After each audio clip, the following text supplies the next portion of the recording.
Et donc c'est important parce que j'ai eu des gens clés dans le parcours. Hein. Il y a la personne sur la marketplace tout à l'heure, c'était Farid, là il y a Pierry, il y a Thomas, il y a des gens clés qui ont fait la bascule stratégique de la boîte avec moi.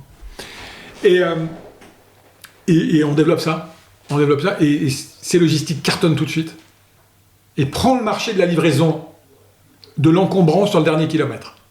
C'est-à-dire, en 2020, on a 0 client, en 2023, on a 50 clients. Petite parenthèse, l'encombrance c'est versus la messagerie, c'est-à-dire le hors gabarit, c'est ça. Qui nécessite une manutention toute particulière. C'est ça. Et on devient un acteur donc, de logistique du e-commerce, et on devient un acteur des marketplaces, on vend des solutions de marketplace. De la technologie, de la logistique de marketplace, du retail média de marketplace, c'est-à-dire de la capacité à générer des revenus à partir de la publicité. Et donc ça, c'est l'étape d'après. Et donc quand on se retourne, en 99, c'est un vendeur de DVD. En 2023, c'est une plateforme technologique. Et donc ça paraît facile, tout ça paraît simple, mais c'est fait. On vient de le comprendre. Je pense, Emmanuel, que ça ne s'est pas fait en un claquement de doigts. Tu nous as permis de rentrer à l'intérieur de cette formidable machine pour comprendre les chantiers qui sont venus la structurer pour l'amener de 0 à 4 milliards en 25 ans. C'est ça. Merci pour ce formidable retour, ces explications. J'aimerais bien quand même avoir le temps de te poser des questions sur la façon avec laquelle tu interprètes le contexte actuel, le contexte économique lié au e-commerce, les changements ou pas, si les changements des consommateurs, parce que le consommateur, j'aime bien le remettre au centre de la discussion, parce qu'il est quand même fondamental. Aujourd'hui, je le disais en introduction, l'inflation est là, et donc la sensibilité au prix augmente fortement. Par ailleurs, le même consommateur veut consommer bio, propre, socialement responsable, local. C'est parfois des désirs qui sont antinomiques. Voilà, ça c'est un peu le mot d'introduction que je pourrais prononcer pour te donner la parole sur tout ça. Comment je vois les choses pour le futur ? Si je démarre de très haut, évidemment, ça va je vais enfoncer une porte verte, mais je vais dire pourquoi je le dis. Évidemment, ça va continuer à se digitaliser, pour une raison toute bête qui est mécanique. Chaque année, il y a 60 millions de personnes en France, il y a 800 000 personnes qui naissent chaque année, et 800 000 personnes qui décèdent chaque année. C'est le cycle de la vie. Et c'est ce que j'appelle la règle des 1%. Vous avez 1% des gens, chaque année en plus, qui se mettent à acheter en ligne. Parce que ce sont des jeunes qui arrivent et qui n'achètent qu'en ligne. Mes enfants achètent beaucoup plus en ligne que ce que moi j'achetais quand j'avais leur âge. Et donc, mécaniquement, le e-commerce, la digitalisation, elle se fait avec le temps. C'est très fin, c'est 1% par an, mais au bout de 20 ans, vous retournez, vous avez pris 20% du marché supplémentaire. Après, il y a deux grands mondes dans le commerce. C'est le monde de l'alimentaire et le monde du non-alimentaire, qui n'ont rien à voir. Nous, Français, on a l'impression que c'est pareil, parce que quand on allait en hypermarché, tout ça était au même endroit. Mais c'est des modes de fonctionnement et c'est des modèles économiques qui sont très, très différents. Et dans le monde du non-alimentaire, vous avez le monde de l'équipement de la personne et le monde de l'équipement de la maison, pour faire très schématique. Qu'est-ce qui se passe aujourd'hui ? Le e-commerce et la digitalisation va continuer à croître à la vitesse que je vous ai donnée, mais globalement, les taux de pénétration sont très élevés. Donc on n'est plus sur les 10 ou 15% de croissance de marché, on est sur des marchés qui croissent à 0, ou voire négatif, l'année dernière, sur une partie du marché.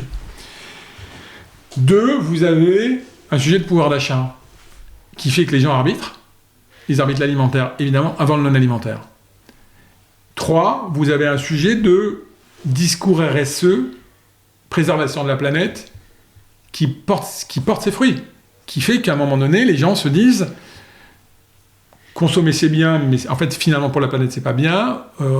Remplacer sa télé trop souvent ou son téléphone trop souvent, réfléchissons-y. Donc ça impacte le consommateur et ça impacte les achats. Et 3, il y a le monde de l'occasion, en fait. Il y a le monde de l'occasion. Le monde de l'occasion et de la seconde main, c'était un marché à 5 milliards qui va être à 10 milliards. 10 milliards, c'est beaucoup. Quand vous cumulez ces 3 phénomènes-là, dont certains sont conjoncturels, d'autres sont structurels, à la fin, évidemment, on est sur des marchés qui sont moins flamboyants qu'ils l'ont été. On va le dire comme ça. Et puis, après, vous avez une dimension concurrentielle qui est très forte. Il y a une dimension aussi technologique, on n'en a pas parlé, de l'IA. Qui va révolutionner les choses. Hein. Ouais. qui va révolutionner. Toi, tu as des avis, tu as des commentaires à apporter là-dessus. Comment tu le perçois? Je te pose la question parce qu'il y a deux sons de cloche qui peuvent être différents. C'est celui de la peur. Oh là là, c'est horrible. Ça va nous enlever des emplois. Il faut qu'on s'en méfie. Et l'autre qui consiste à dire c'est inéluctable. On n'est pas en train de parler du metaverse là. Il y a un truc qui existe déjà, qui devient accessible au grand public. Il faut s'en saisir et saisir les opportunités. Alors moi, ma position vis-à-vis de ça, elle est très claire. Il faut s'en saisir. Et après, il faut faire attention. Mais dans ce sens-là. Pas dans il faut faire attention et on s'en saisira après. Parce qu'après, ça sera trop tard. Et c'est déjà l'Europe vis-à-vis des États-Unis, peut-être un peu trop tard. Donc il faut s'en saisir sans délai tout de suite. Et on encadrera au fur et à mesure. Mais de toute façon, je ne suis pas inquiet. L'Europe s'est encadrée, la France s'est encadrée. Donc ça, je ne suis pas inquiet. Et il faut s'en saisir et c'est fondamental. Chez Cdiscount, on s'en est saisi en 2014. Les premières équipes de data science, qui ne s'appellent pas l'IA à l'époque, 40 personnes recrutées en 2014. Pour faire face au sujet de marketplace, de moteur de recherche, de tri des produits, de classification des produits. Donc les premiers sujets d'algorithmie, machine learning, datent de cette époque-là chez nous. Dans un niveau de maturité qui n'est pas celui d'aujourd'hui, mais on a énormément travaillé dessus. Évidemment que... Là, pareil, j'aurais enfoncé une porte ouverte. Évidemment que ça va révolutionner, pas seulement le e-commerce, mais l'ensemble de l'économie. Si on parle de e-commerce... Ouais, enfin de la vie, hein, parce que c'est même pas... de la vie. Non, mais voilà, plus globalement de la vie. Mais est-ce que c'est aussi important que le microprocesseur? Sûrement. Est-ce que c'est aussi important que l'invention de l'électricité il y a 150 ans? Je ne sais pas encore. Quand on prend énormément de hauteur, quand on regarde le 19e, le train a été une révolution dingue dans les pays, l'électricité a été une révolution, l'IA en est une, mais on a quand même vécu dans le passé des révolutions majeures qui ont retourné le monde. Ce qu'on vit aujourd'hui, c'est différent, c'est-à-dire que elles arrivent plus vite, les révolutions. C'est pas tous les 50 ans, c'est tous les 10 ans qu'on a des révolutions. On a eu l'ordinateur, on a eu le mobile, le téléphone, le téléphone mobile, on a l'IA, ça c'est tous les 15 ans, c'est plus tous les 60 ans. Donc c'est là où c'est perturbant pour les gens, c'est qu'on n'a même pas le temps de s'y habituer, qu'il y a une nouvelle révolution qui arrive. Donc oui, ça va tout révolutionner, et dans le e-commerce, en fait, il va se passer... On va prendre des exemples. On va prendre des exemples. Évidemment, la première chose qui vient à l'esprit de tout le monde, c'est on va améliorer l'expérience client. On va pouvoir cibler mieux. On va pouvoir personnaliser tout. Les produits, le paiement, la livraison, on va pouvoir personnaliser ce qu'on vous envoie. Ça, c'est clair et les gens travaillent dessus. C'est en ligne et en magasin. On va pouvoir mieux travailler le pricing. Mais il y a ce volet qui est client. Il y a un volet qui est le volet technologique, en fait. C'est que la technologie, les gens qui vont être les plus impactés sont quasiment les gens de la technologie. Les développeurs. Le monde, les systèmes d'IA, vous prenez Copilot, sont capables d'écrire des programmes à la place des développeurs. Et donc certains vous disent que c'est pas 10, 20, 30% de productivité, c'est 80% de productivité qu'on va gagner sur le développement technologique.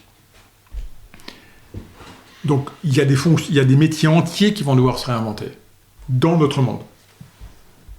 Et puis, ça va impacter absolument tout le monde. Ça va impacter même les sujets, même les univers les plus complexes intellectuellement, le juridique, les RH, les univers qu'on avait du mal à mettre dans des process. Parce que il y avait une dimension de finesse importante, relationnelle importante. Ces sujets-là vont être attaqués par l'IA, bien sûr. Et donc, il va falloir s'y adapter et accompagner les équipes. Mais c'est sûr. Et on n'est qu'au début. Oui, on n'est qu'au début. Il n'y a même pas un an qu'OpenAI a commencé à faire parler de lui. Quand on voit la rapidité d'adoption de l'IA générative, c'est phénoménal. Et je ne crois pas qu'il y ait de mémoire d'homme une révolution qui ait été adoptée en masse aussi rapidement. Mais vous avez vu ce petit graphique qui dit il y a 50 ans, il fallait plusieurs années pour avoir 10 millions d'utilisateurs, et aujourd'hui, il faut une semaine. Ouais, c'est ça. Il faut une semaine. C'est un truc qui est fou. Emmanuel, c'est quoi la suite de l'histoire pour toi? Et avant que tu nous répondes, comment t'es parti finalement de Casino? En fait, c'est une réflexion de dirigeant. Je me dis au bout d'un moment, ça fait 15 ans. 15 ans, ça veut dire 5 plans, globalement. 5 fois 3 ans. Et je finis par me dire, le risque, c'est que le dirigeant devienne le principal problème de l'organisation. Parce que, automatiquement, il a des problèmes pour se renouveler. Automatiquement, il a tout vu. Et donc, à chaque fois qu'on lui présente une nouvelle idée, il dit « déjà vu, déjà fait, ça n'a pas marché, mettez-moi ça au placard, trouvez-moi d'autres idées ». Il peut y avoir une certaine lassitude. Et honnêtement, c'est bien pour ça que les démocraties changent tous les 5 ou 7 ans leur président de la République. C'est un dirigeant, il faut qu'il bouge, il faut que ça s'oxygène. Et donc, j'ai cette discussion-là avec Casino, en disant qu'est-ce qu'on peut faire d'autre. Casino est dans une situation qui est particulière, qui est connue, et on arrive à la conclusion que c'est compliqué d'aller dans d'autres secteurs de la société. Et donc on se dit, je vous accompagne sur la partie alimentaire, parce qu'il y a des choses à développer dans l'IA, dans l'alimentaire, sur la partie des magasins. J'y mets toute mon énergie, et puis après, chacun vit sa vie. Oui, il y a eu un an d'accompagnement. Exactement, il y a eu un an d'accompagnement. Parce que là, il y a 2 mois, voilà. C'est ça, j'ai quitté Casino il y a 2 mois. Et ça s'est très, très bien passé. J'ai énormément de respect. Casino, c'est 30 ans de ma vie. Bah oui. C'est toute ma vie professionnelle. Sans Casino, sans les dirigeants, sans Jean-Charles Naouri, je ne fais pas ce que j'ai fait. C'est lui qui me fait confiance et qui me donne les manettes. Donc à un moment donné, je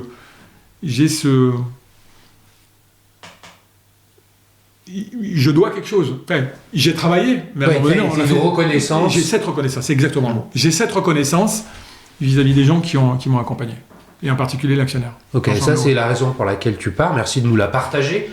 Et ça s'écrit comment la suite de ton parcours professionnel? Tu as 52 ans, la retraite elle n'est pas pour tout de suite. Et puis, non, la retraite n'est pas pour tout de suite. Et j'imagine qu'en plus de ça, tu as envie de faire autre chose. Oui, alors, ce dont on prend conscience quand on sort d'une machine exigeante, il faut se déformater un peu. Parce qu'en fait, quand vous êtes tout le temps dans les opérations, tout le temps, vous prenez peu de recul. La première des choses dont vous vous dites, il faudra du challenge intellectuel, parce qu'il y en a eu beaucoup. Il faudra des relations. On vit de relations humaines. Moi, je ne peux pas travailler seul. Et 3, il faut de l'impact. Quand vous dirigez ces discounts, quand je dirige ces discounts, j'ai de l'impact. On participe à l'éclosion du e-commerce en France. On est un leader. On impacte la loi, on impacte les modes de consommation. Et je fais un aparté. Au moment de la pandémie, le premier dimanche du confinement, qu'on a tous vécu, le ministre des Transports m'appelle sur mon téléphone et me dit « Est-ce que vous êtes capable de distribuer des masques ?» On ne trouve personne pour le faire. Je lui dis « Oui, j'ai pas un masque. J'ai pas la plateforme technique, j'ai pas le réseau de distribution. » La Poste ne livre plus à l'époque. La Poste a arrêté de livrer. On est mi-mars, mi-mai, fin mai, on a distribué 70 millions de masques à 70 000 PME et quasiment à plusieurs milliers de mairies en France. 2 mois plus tard. On a trouvé l'approvisionnement, on a fait venir les produits, on a monté une plateforme technique pour que les gens puissent commander et on a livré dans les magasins du groupe. On a livré les magasins du groupe Leader Price, Franprix, Monoprix, Casino et les gens sont venus chercher les masques. Ça, c'est avoir de l'impact. Ouais. Quand j'ai vécu ça, je sors et je me dis, le premier sujet, c'est avoir de l'impact. Il faut que je puisse avoir de l'impact. Et donc ça veut dire bosser pour une société ou dans une société dans laquelle j'aurai de l'impact, donc qui est à l'échelle. La notion d'échelle, elle est importante. C'est complexe, c'est toujours plus complexe, c'est des grosses sociétés, la notion d'échelle est importante. Mais ça veut dire aussi être actif en n'étant pas salarié, c'est-à-dire on peut investir, on peut être dans des conseils d'administration, on peut aider des PME, on peut aider des boîtes, des start-up tech, et donc aider ces sociétés à passer à l'échelle, parce que le sujet, une fois que les sociétés sont créées, c'est comment elles passent à l'échelle. C'est un vrai sujet, le passage à l'échelle. Ça veut dire comment on s'organise, quelles équipes on recrute, quelles sont les priorités, comment on gère le cash, c'est ça. Et donc c'est ça mon futur. C'est ça ton futur. Je ne donnerai pas de nom. Non, c'est pas l'objet, mais c'était un peu d'ouvrir le propos sur la suite, parce qu'on imagine bien qu'avec l'expérience qu'est la tienne, il y a des volontés, des velléités d'écrire quelque chose. En tout cas, Emmanuel, merci 1000 fois pour la qualité de cet échange. Merci. C'était vraiment très enrichissant. Merci à Comexposium et au One to One Retail e-commerce de Monaco pour le support apporté à cet épisode. Merci à vous tous, les auditeurs, toujours aussi présents. Merci pour les messages, j'en reçois toutes les semaines, qui me touchent beaucoup et me poussent à maintenir la barque et à avancer dans la direction que je suis maintenant depuis 4 ans et demi. Si vous voulez contacter Emmanuel, LinkedIn, c'est un bon moyen, LinkedIn, bien sûr, c'est possible, bien sûr. Voilà. Emmanuel, merci encore. Merci beaucoup. Je te dis à très bientôt. Salut. Au revoir.